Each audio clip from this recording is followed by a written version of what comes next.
दोस्तों, आज जिस टॉपिक पर हम चर्चा करने वाले हैं या आपको बताने वाले हैं वो बड़ा ही सेंसिटिव है, जो आजकल न्यूज़ में बहुत ज़्यादा छाया हुआ है। दोस्तों, इस चीज़ के बारे में, इस बात के बारे में और जो न्यूज़ अभी चल रही है, मैंने गूगल पर काफ़ी सर्च किया है, कुछ इतिहास की चीज़ें मैंने पता की हैं कि इसके पीछे क्या सच्चाई है। जो अभी ज्ञानवापी मस्जिद जिसके बारे में बात की जा रही है, वो ज्ञानवापी मस्जिद है या वो मंदिर था वहाँ पर, इसमें क्या सच्चाई है, क्या इसके पीछे तथ्य है, इन सभी के बारे में आज हम बात करेंगे। वीडियो बहुत ही इंटरेस्टिंग होने वाला है।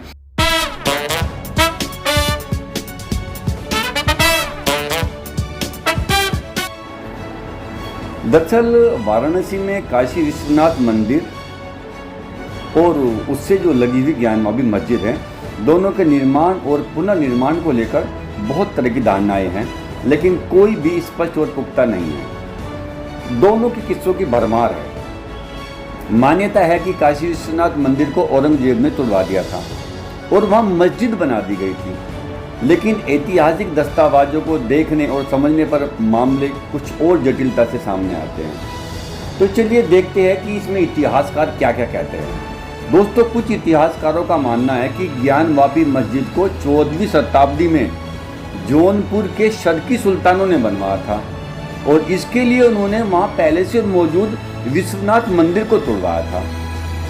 तो ऐसी मान्यताएं बहुत सारे इतिहासकार मानते हैं, लेकिन ये दावे भी कसौटी पर खरे नहीं उतरते। तो फिर आखिरकार इसके पीछे सच्चाई क्या है? तो कौन इतिहासकार क्या क्या कह रहे हैं, थोड़ा आपको बता देते हैं इसके बारे में। तो दोस्तों, न तो शर्की सुल्तानों ने और न ही किसी और निर्माण के ऐसे कोई साक्ष्य मिलते हैं कि उनके दौर में मंदिर तोड़े गए थे। तो जहाँ तक विश्वनाथ मंदिर के निर्माण का सवाल है, तो इसका श्रेय अकबर के 9 रत्न थे। दोस्तों, जो अकबर राजा थे ना, उसके 9 रत्न, और उसमें सबसे बड़ा जो रत्न था, रत्न मतलब यहाँ कोई हम किसी धातु की बात नहीं कर रहे यार, मतलब आदमी की पर्सनैलिटी, मतलब उन्हें रत्न कहा जाता था। भाई बहुत अच्छे इंसान होना जिसमें बहुत अच्छी क्वालिटी है, यानी कि उनके जो 9 रत्न थे, जो 9 सबसे अच्छे जो उसके काम करने वाले थे, उसके नीचे जो काम करते थे, उसमें राजा तोडरमल थे, जिन्होंने सन 1585 में अकबर के आदेश पर दक्षिण भारत के विद्वान नारायण भट्ट की मदद से उस मंदिर का निर्माण कराया था। एक ऐसी भी ऐतिहासिक जानकारी सामने आई है, ठीक है। लेकिन वाराणसी स्थित काशी विद्यापीठ में इतिहास विभाग में प्रोफेसर रह चुके डॉक्टर राजीव द्विवेदी क्या कहते हैं, चलिए जान लेते हैं। विश्वनाथ मंदिर का निर्माण राजा तोडरमल ने करा, इसके ऐतिहासिक प्रमाण है, ऐसा राजीव त्रिवेदी जी कहते हैं। लेकिन तोडरमल ने इस तरह के कई और निर्माण भी कराए हैं। दोस्तों, एक बात और है कि यह काम उन्होंने अकबर के आदेश से करा, लेकिन यह ऐतिहासिक रूप से पुख्ता नहीं है। इतिहास में ऐसा कुछ वर्णन नहीं है। तो राजा तोडरमल की हैसियत जो है अकबर के दरबार में ऐसी थी कि उन्हें अकबर के आदेश की जरूरत थी नहीं, यानी कि हो सकता है उन्होंने ये अकबर के आदेश के बिना अपने ही अनुसार करा लिया हो। चलिए आगे देखते हैं द्विवेदी जी क्या कहते हैं। उनका कहना है कि विश्वनाथ मंदिर का महत्व तो बहुत पहले से रहा है, लेकिन बहुत सारे विशाल मंदिर यहाँ पर पहले भी रहे हैं जिनका कोई भी इतिहास में प्रमाण नहीं है। यहाँ तक कि तोडरमल का मंदिर भी बहुत बड़ा विशाल नहीं था। दूसरी ओर, इस बात को ऐतिहासिक तौर पर माना जाता है कि ज्ञानवापी मस्जिद का निर्माण मंदिर टूटने के बाद ही हुआ है और मंदिर तोड़ने का आदेश औरंगजेब ने ही दिया था, मतलब ऐसी ऐतिहासिक धारणा है। तो दोस्तों, ज्ञानवापी मस्जिद की देखरेख करने वाली संस्था अंजुमन इंतजामिया मसाजिद के संयुक्त सचिव सैयद मोहम्मद यासीन कहते हैं कि आमतौर पर यही माना जाता है कि मस्जिद और मंदिर दोनों ही अकबर ने साल 1585 के आसपास नए मजहब दीन इलाही के तहत बनवाए थे, लेकिन इसके दस्तावेजी साक्ष्य बहुत बाद थे। अब बीबीसी से बातचीत में सैयद यासीन क्या कहते हैं, तो ज़्यादातर लोग तो यही मानते हैं कि मस्जिद अकबर के ज़माने में बनी थी। औरंगजेब ने मंदिर को तोड़वाया था क्योंकि वो दीन इलाही को नकार रहे थे। अब मंदिर को तोड़कर मस्जिद बनी हो ऐसा नहीं है, यह मंदिर से बिल्कुल अलग है। जो बात कही जा रही है कि यहाँ कुआं है और उसमें शिवलिंग है, यह तो बिल्कुल गलत बात है। साल 2010 में कुएं की सफाई कराई गई थी, लेकिन वहाँ कुछ भी नहीं मिला। दोस्तों, इस कुएं के बारे में भी कुछ बात कही जाती है और बड़ी इंटरेस्टिंग बात है। मैं ये बात आपको बाद में बताऊंगा इसी वीडियो में कि आखिरकार वो कुएं के बारे में ऐसी क्या है कि दरअसल वो ना ज्ञानवापी कुआं है। मैं कुछ बातें हैं इसकी डिटेल में मैं भी थोड़ी देर में आपको बताता हूँ। चलिए मैं आपको शुरू करता हूँ, मैं जो अभी बता रहा था। तो काशी विश्वनाथ मंदिर मामले में दावे का समर्थन करने वाले विजय शंकर रस्तोगी है। वो ये कहते हैं कि औरंगजेब ने अपने शासनकाल के दौरान काशी विश्वनाथ मंदिर को तोड़ने का फरमान तो जारी किया था, लेकिन उन्होंने मस्जिद बनाने का फरमान नहीं दिया था। तो अब रस्तोगी के अनुसार मस्जिद बाद में मंदिर के जो विध्वंस जो अवशेष थे वो उन पर बनाई गई थी। अब मस्जिद बनाने के ऐतिहासिक साक्ष्य बहुत स्पष्ट नहीं है, लेकिन इतिहासकार राजीव द्विवेदी क्या कहते हैं तो सुनिए कि मंदिर टूटने के बाद मस्जिद बनी है, इसमें कोई आश्चर्य की बात नहीं, क्योंकि उस दौर में ऐसा कई बार हुआ। तो राजीव द्विवेदी कहते हैं कि औरंगजेब की उपस्थिति में तो नहीं हुआ है, आदेश भले ही दे दिया हो, लेकिन मस्जिद का निर्माण औरंगजेब के समय में हुआ है, लेकिन औरंगजेब के आदेश से हुआ है ऐसा प्रमाण नहीं है, ऐसा राजीव द्विवेदी कहते हैं। यानी कि मस्जिद अकबर के ज़माने में दीन इलाही के दर्शन के तहत बनाई गई और औरंगजेब के ज़माने में लेकर इसको जानकारी में मतभेद है। चलिए अब देखिए दोस्तों, ये सारी बातें मैं आपको बताई। अब इसके ऐतिहासिक दस्तावेज क्या है कि जिनको हम पुख्ता सबूत मानकर कह सकते हैं कि ज्ञानवापी मस्जिद के नीचे या ज्ञानवापी मस्जिद जहाँ पर बनी वहाँ पर मंदिर था। इसके ऐतिहासिक दस्तावेज क्या कहते हैं? वाराणसी में ज्ञानवापी मस्जिद के निर्माण और विश्वनाथ मंदिर को तोड़ने संबंधी औरंगजेब के आदेश को लेकर कई तरह की धारणाएं हैं, लेकिन ऐतिहासिक दस्तावेज ये बात प्रमाणित नहीं करते। अब एक और इतिहासकार है एल.पी. शर्मा। उन्होंने अपनी पुस्तक मध्यकालीन भारत, अब पृष्ठ संख्या 232 बता देता हूँ, आप चाहो पढ़ लेना। 1669 यानी 1669 में सभी सूबेदारों और मुहासिबों को हिंदू मंदिरों और पाठशालाओं को तोड़ देने की आज्ञा दी थी। तो इसके लिए एक पृथक विभाग भी खोला गया था। तो संभव नहीं था कि हिंदुओं की सभी पाठशालाएं और मंदिर नष्ट कर दिए जाते, परंतु बनारस का विश्वनाथ मंदिर और मथुरा का केशव देव मंदिर, पाटन का सोमनाथ मंदिर, प्राय सभी बड़े मंदिर, खास तौर पर उत्तर भारत के मंदिर इस समय तोड़े गए थे। लेकिन दावे किसी समकालीन ऐतिहासिक स्रोत से पुष्ट नहीं होते हैं। तो इलाहाबाद विश्वविद्यालय में मध्यकालीन इतिहास विभाग के प्रोफेसर हेरंब चतुर्वेदी कहते हैं कि मथुरा के केशव राय मंदिर को तोड़े जाने के आदेश के बारे में तो समकालीन इतिहासकारों ने लिखा है, लेकिन विश्वनाथ मंदिर को तोड़ने जाने के आदेश के बारे में कोई जिक्र नहीं किया है। अब उनके मुताबिक साकी मुस्तैद खान और सुजान राय भंडारी जैसे औरंगजेब ने समकालीन इतिहासकारों ने भी इस बात का जिक्र नहीं किया है, जबकि इसके विवरण को उस काल का सबसे प्रमाणिक दस्तावेज माना जाता है। ऐसा लगता है कि औरंगजेब के बाद जाने वाले विदेशी यात्रियों के विवरण से ही यह बात आगे बढ़ी होगी, लेकिन पहले किसने जिक्र किया यह बताना बहुत मुश्किल है।